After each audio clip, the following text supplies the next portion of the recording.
Hello po, no? Magandang araw sa lahat. Sa video na to, we will try to show paano ba i-solve itong related sa civil engineering licensure exam that I think the first time that this came out was around November 2013, no? Uh, or 2014, no? If I'm not mistaken. But anyway, let's dig into it. The idealized model for a suspension bridge is shown. The trusses are pin connected at F, ito yung F, on hinge support at A, and on roller support on B. So roller daw yan. The parabolic cable is supported on towers at AB and BC. Okay, so given tayo ng mga forces and then also the dimensions, first we need to calculate the tension in the cable at the mid length, so at E, no? Where the slope is 0. Number 2, calculate the vertical reaction at F. So ano ba yung vertical reaction dito? And then calculate the maximum tension in the cable. Okay, so first of all, we have to take note that we are given here a parabolic cable. So it's already mentioned, no? So tatlo lang naman yan. For our structural cables, we have cable supporting concentrated loads. Meron tayong parabolic cable at meron tayong catenary cable, no? So sa parabolic cable, ang kailangan lang natin maintindihan is that this is the type of cable that supports horizontal uniformly distributed load, no? Or uniformly distributed load that is distributed horizontally. Alright? So, although kung mapapansin, yung cable na yon ay sinusuportahan itong truss na to that carries concentrated loads. Because of this closely, or at least we can assume na closely spaced na vertical cables, itong mga forces na to will eventually be converted into a uniformly distributed load on the horizontal axis of the parabolic cable. Kaya siya nagiging parabolic cable, no? So, ibig sabihin, in this particular problem, if we are going to isolate the parabolic cable, all the properties, no, of the parabolic cable will apply. Okay? So, tandaan lang muna natin yun. So, of course, lagi nating unang ginagawa when we have this kind of problem, no, we have to uh, draw the free body diagram. No? So, i-draw muna natin yung free body diagram ng buong structure.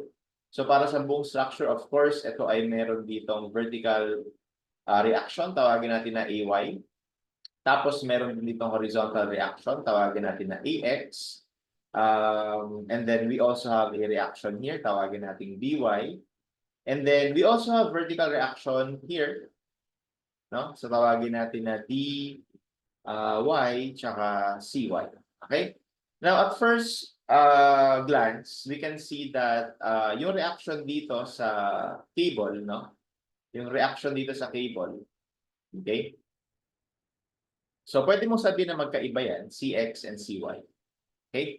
Kaya lang, as mentioned earlier, no? Kapag ka parabolic cable, or dahil minention na parabolic cable, then yung mga properties ng parabolic cable will apply. Ano yun? No? So, tingnan lang natin, balikan lang ulit natin. So, if we would recall,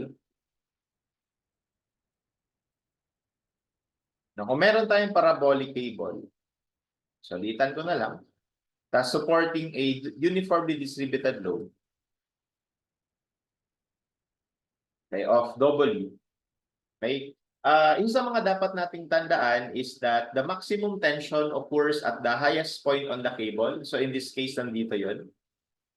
And the minimum tension will occur at the lowest point of the cable. So meaning, let's say, nandito yun. Okay? Tapos lagyan natin ng dimension. So for example, ito ay merong length L. So definitely the mid-height, or should I say the minimum point, will be at the mid-length of the cable. So take L over 2 ito. Okay? At ang ginagawa natin dyan, we cut this portion. Magka-cut tayo dito and then mag-isolate tayo ng isang side. Let's say left side yung i-isolate natin. So kung i-redraw natin yung left side, ganito yung makikita natin. So nandito pa rin yung distributed load. Okay, tawagin natin W. Palipat natin dito. Okay? And then, ang alam natin, ma-expose dito yung minimum tension, no? So tawagin lang natin na H. Alright? And then, if you look at it, no? Dahil kapag nag-summation of forces horizontal naman tayo, wala namang ibang force, kaya maglalabas dito na reaction will also be H. Okay? Tapos meron ditong vertical reaction, no? Tawagin natin na tension Y, Ty. Pero pag nag-summation tayo ng forces Y is equal to 0, lalabas ay Ty minus W times, take note, this is L over 2. No? L over 2. So W times L over 2. And that will be equal to 0. Okay, so that's why lalabas dito na yung Ty natin is WL over 2. Okay, so after we calculate Ty and T, the resultant between Ty and H will be our maximum tension. And ito naman yung minimum tension. Okay, so ganun lang yung idea, no, ng parabolic cable. So ibig sabihin, if we look at this, no? So sorry, ano pala to? Dapat pala ito ay dy, no? I mean dx. No? So dapat yan ay dx. Pero kung makikita natin, kapag tinignan natin yung buong parabolic cable, so alam natin na yung reaction dito ay H. Okay? And kapag nag-summation ka ng force horizontal, you can also prove that the other side is also equal to H. Kaya dito, we can already conclude na yung reaction dito sa right and sa left, parehas lang. At parehas lang silang equal dun sa minimum tension or sa H. Okay? So from here, we can definitely solve for or we can just apply equilibrium equations para makabuo ng mga equation. And what I will do here is, una, lagyan natin ng values para hindi nakakalito. No? So may values naman kasi yung P1, P2, and P3. Or kahit wag na muna. No? So compute na lang, mag-moment na lang muna tayo. So let's take summation of moment at B is equal to 0. And let's assume counterclockwise to be positive. So ano yung mga iikot sa B? So of course, iikot yung AY. Okay, so the moment arm of AY will simply be 12A. Okay, and then yung moment, ang moment or rotation ni AY would be clockwise. So we will designate this as negative based on our assumption. And then we have DY, ang moment arm nun ay 12A din, no? So again, ang rotation ni DY sa assumption natin ay also clockwise, kaya reset natin ito na minus. And then, we will have H, na itong H na to. So itong H na to iikot counterclockwise. Tapos itong H na to iikot din, pero baliktad. At kung mapapansin, parehas yung H na yon, ang moment arm nila ay ito, which is B plus C plus B. And ano mangyayari? So actually, yung dalawang H, magka-cancel lang. Okay, kaya wag na natin isulat. No? So yung moment nila magka-cancel lang. Ito namang CY, because it will pass through our point of rotation, then walang moment yan, kasi walang moment arm. Ganon din yung BY, at ganon din yung AX. Okay, so ano na lang yung mga may rotation? So ito na lang si P1, P2, and si P3. So isulat natin. So we have P1.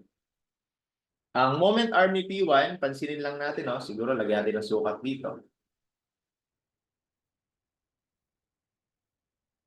Okay, so pansinin lang natin na kapag binilang natin yung panels na 12, di ba ito yung 12? So 1, 2, 3, 4, 5, 6, 7, 8, 9, 10, 11, 12. Mapapansin natin yung panel natin dito is nabawasan ng isa, kaya ano lang yan, 11A. 11A. Tapos yung moment arm naman ni P2,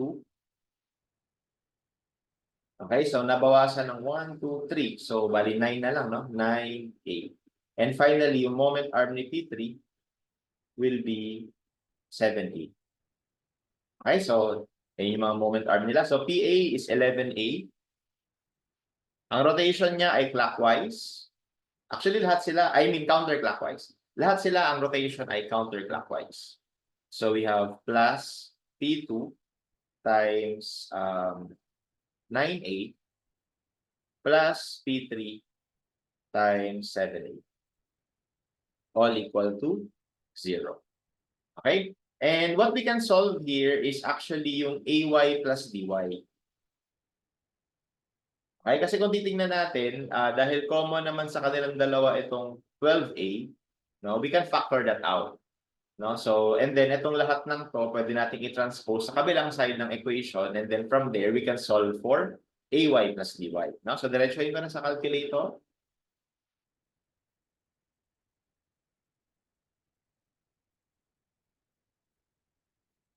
Okay, so we will have P1, ano ba yung P1 natin? 250 times 11A, 11 times 3.2, plus P2, ang P2 natin ay 140 times 9A, plus P3, which is 145 times, ilan yun? 7A, 7 times 3.2. Tapos divide natin nung 12A, 12 times 3.2.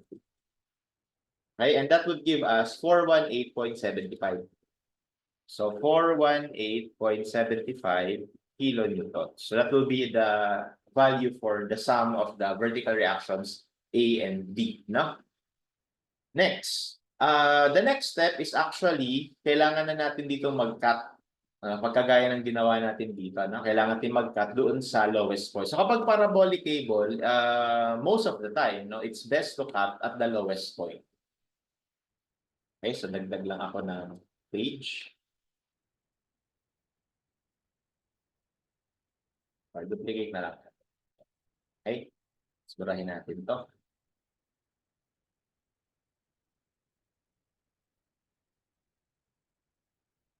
Okay, sorry.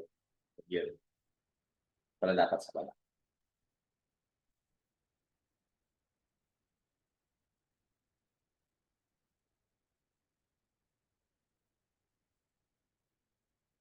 Okay.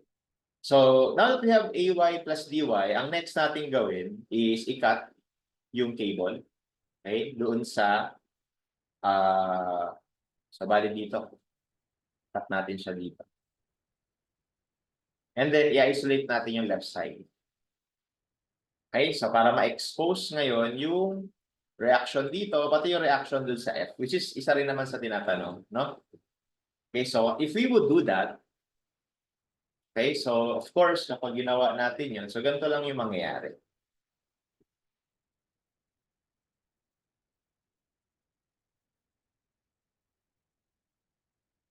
Dito na lang.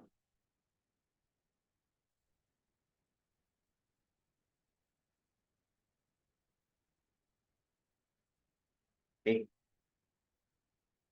Siguro para malinis.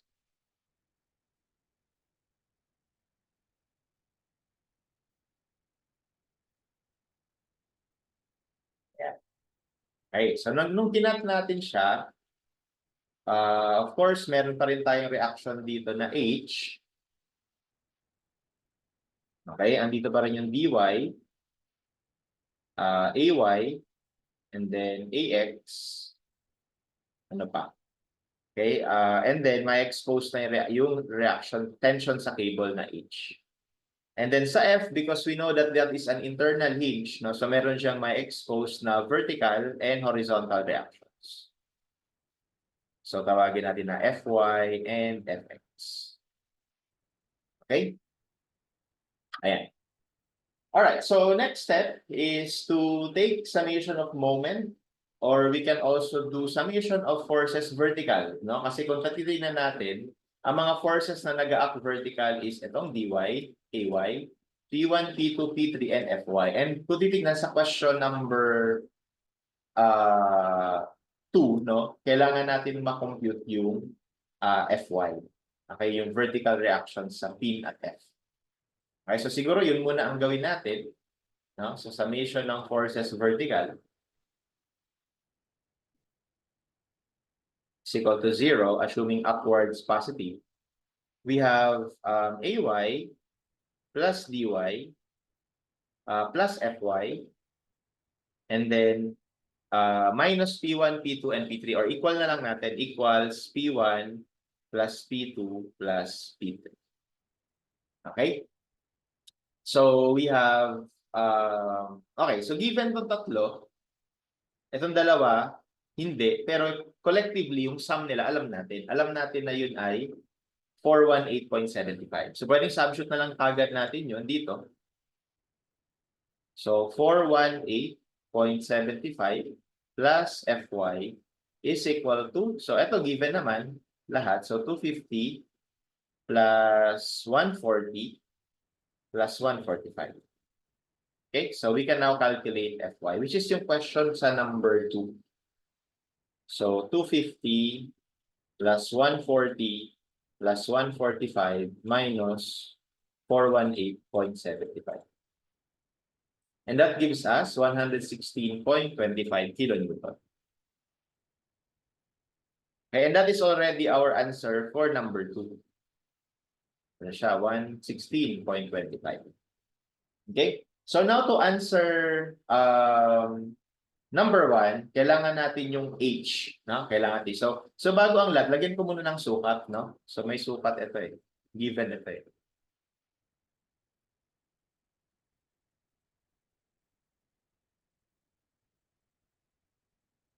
Okay, so actually given ito na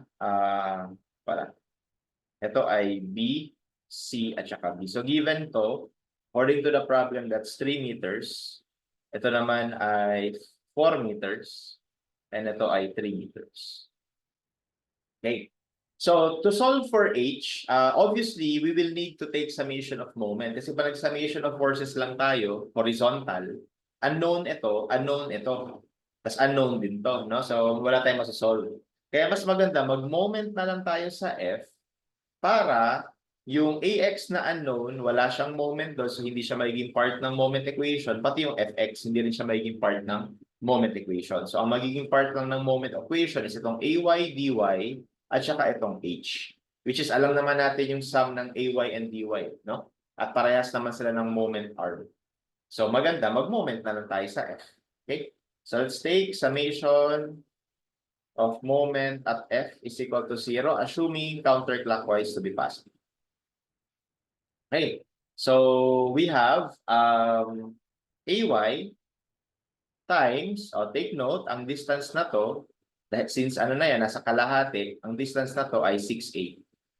So ibig sabihin, itong distance na to will be 5A. Okay, tapos yung distance ng 2 is 3A. Tapos itong distance ni 3 ay A. Okay, mula sa F. Alright, so AY, ang moment arm niyan ay 6A. Okay, ang rotation ni AY ay clockwise. Kaya isi-set ko siya na negative. And then we have also another clockwise na DY na ang moment arm ay 6A lang din. Okay, and then we have P1. The moment arm of P1 is 5A. Ang rotation ni P1 ay counterclockwise. Okay, at ganoon din si P2 at si P3. So si P2, ang moment arm niya ay 3A.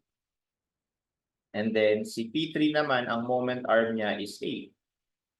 Okay, and ano pang mga iikot? So take note, iikot din yung H, no? Pero actually, itong H na to, pag kinompute natin, napakita ko lang, no? Pag umikot siya, itong H na to, counterclockwise. Ang moment arm niya is 2B plus C. No? 2B plus C. Okay? And then, itong H na to, iikot ng pa-clockwise naman, so ibig sabihin negative. Ang moment arm niya naman ay B plus C. So kapag simplify natin yon, tama bang isipin na yung combination nitong dalawa, ang moment lang nun is H, or sabihin ko na lang, no? H times 2B plus C minus H times C plus B. Or matatanggal lang yung isang C at saka isang B. So ang may iwan na lang ngayon is yung B na to. So ibig sabihin, ang moment na ipoproduce na to, which is mag-govern is counterclockwise, is simply H times B. No? Plus H times B is equal to 0. Another way of explaining that is if you look at closely, yung H na to, at saka itong H na to ay opposite in direction, equal in magnitude, and they are parallel. Ang tawag natin dun sa statics ay, di ba, force couple. At ang force couple, magpuproduce sila ng moment in the direction kung paano yung ikot ng dalawang force. At kung titingnan natin, ang ikot nilang dalawa ay pag ganito. Which is again, counterclockwise. At ang magnitude ng moment na yon is yung magnitude ng force times yung distance between them, which is yung B. Kaya ang lumitaw pa rin, ito yung couple na yun. Ito yung moment ng couple na yun. Alright? So anyway, since given naman to lahat, tapos itong dalawang to given naman, no? So, sige, duplicate ko lang to.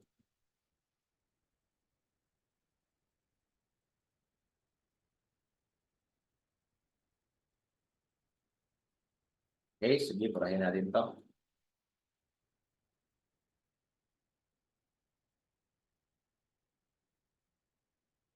Okay, so kung babalikan, no, yung moment natin, it can be simplified into something like this. So, magiging AY plus DY, or burahin ko na lang dito.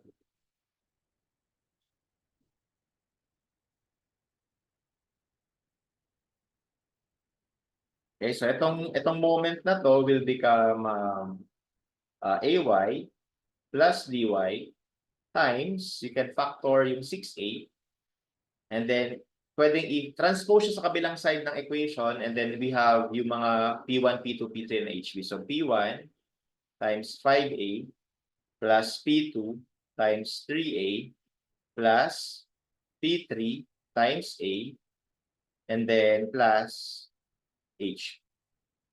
Okay?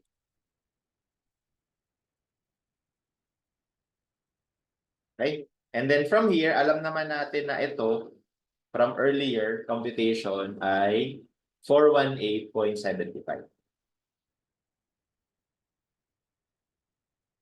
Okay? And then from there, we can solve for H. Ang goal natin ay ma-solve itong H na to. Okay? So solve natin yung H. So H will become, so lahat given na, no?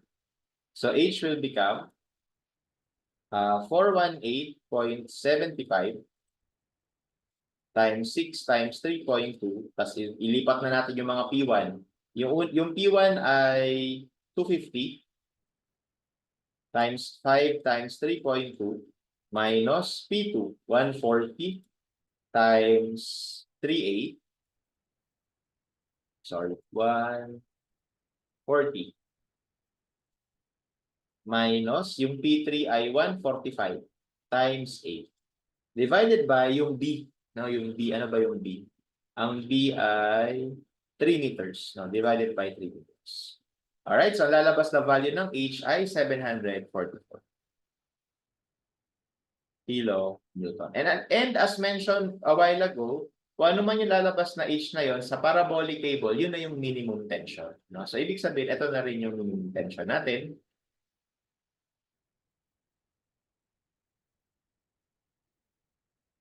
Okay, and yan yung sagot natin sa number 1, no? Letter C. Okay? And then finally, for number 3, calculate the maximum tension in the cable in kilonewton. So, maximum tension. So, again, babalik lang ako sa parabolic cable. Ang maximum tension ay makukompute natin kapag nakuha natin yung H at saka yung vertical component dun sa support. Okay? Kaya lang, dito, ang problema kasi natin, kapag itatry natin isolve yung dy with equilibrium equation, I think that's difficult to do kasi pati yung ay unknown din. Okay? Kaya dito, ang gagawin natin is i-apply natin yung concept na ang parabolic cable carries a note,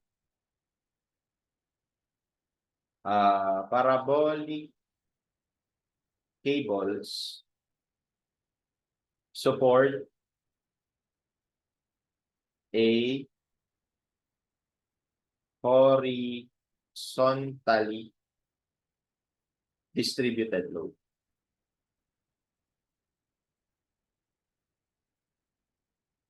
Okay?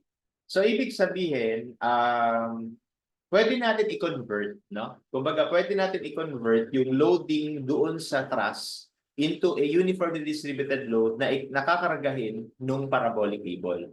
And the question now is, paano yun? No? Paano yun? So, itutuloy ko lang yung discussion natin dito kanina. Kapag kinopya natin to, or kahit yung drawing lang, ang kailangan. Anyway, kapag kinopya natin yun,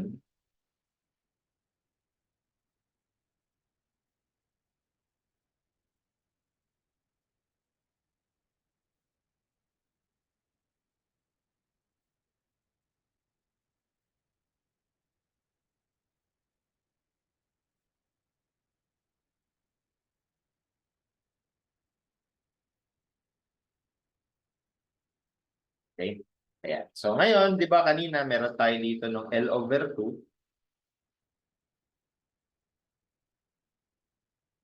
And then meron tayo dito ng sag. Okay? So tawagin na lang siguro natin na yung sag dito in general lang, no? Y. Okay? So tawagin natin ito na point O, no? Yung left support. So ang gagawin ko, I will take summation of moment at point O. Assuming counterclockwise positive. So gusto ko lang makita yung relationship kasi ng TY at saka nung, ay hindi, wag na. Computin na natin yung summation of forces vertical na lang pala tayo. Actually, ginawa na natin kanina. No, ito na yon. Nung nag-summation of forces vertical kanina, yung binara ko pala. Ito na pala yun.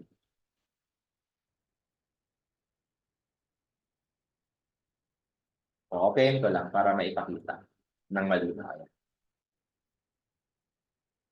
So yan na yun. No? Yun na yung relationship.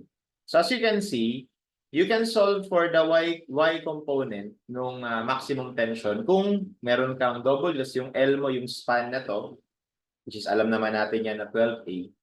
So, ibig sabihin, ito ngayon yun, no? Itong W na to, ano to? Yan yung uniformly distributed load na distributed horizontally, nakakargahin nung parabolic cable natin. And what we are going to do is we will attempt to solve for this W. Kasi kapag nakuha mo yung W, makukuha mo yung TY. Okay? So, paano mo makuha yung W? So, ito na nga. I will take summation of, kasi meron tayo ng H eh. Na-compute na natin yung H. So, para ma-relate natin yung H at saka yung W, I will take summation of moment at point O equal to 0, assuming counterclockwise positive. So, we will have, so di ba meron itong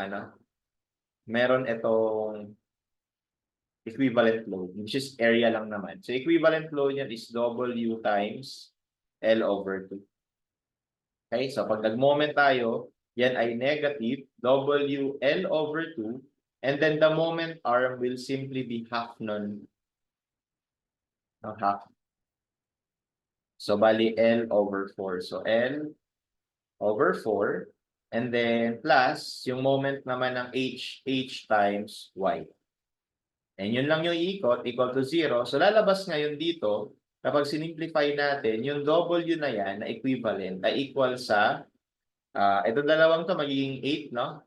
So pag ito tinranspose sa kabila, tapos kinross multiply, so magkakaroon tayo sa ibabaw ng 8HY over, ito naman L times L, you will have L squared. So ibig sabihin, ito ngayon yung conversion natin ng pag-compute ng uniform load kung meron ka na ng minimum tension. Which is in our case, meron na tayo ng minimum tension. So let's now calculate the equivalent load. So we will have 8 times 744 times Y. Ano kaya yung Y natin? Kung babalikan, ito yung parabolic cable. So ibig sabihin, yung Y natin, itong distance na to, which is yung B. No? Yung sag natin is yung B. So ito ay gagawin kong B.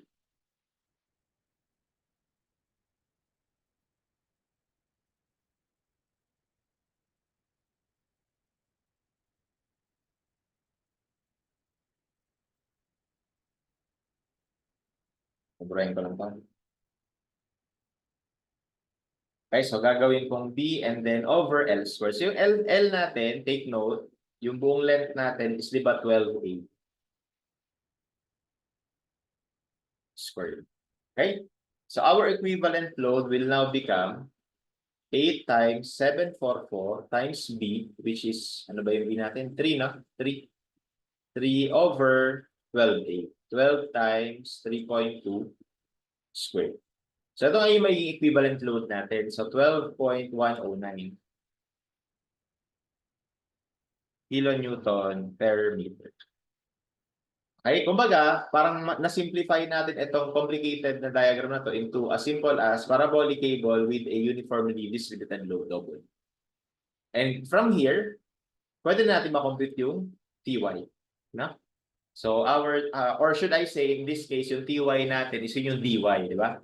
So ibig sabihin, DY will be equal to W L squared, I mean L lang pala, 12A over 2. Okay, so our dy will be equal to answer times 12 times 3.2 over 2. That gives us 232.5 kilonewtons. Okay, and now that we have our dy and h, so di ba doon sa d, no? Di ba ito yung itsura sa d? So ito yung table kunwari, no? So dito meron tayo ng h. Tapos meron tayo dito ng dy. So ngayon, makakompute na natin yung maximum tension. Which is yung resultant lang ng h at saka nung dy. So Tmax will be equal to square root of dy squared plus h squared. So therefore, T maximum will be square root of 232.5 squared plus yung h natin kanina is 744. And that gives us 779.48.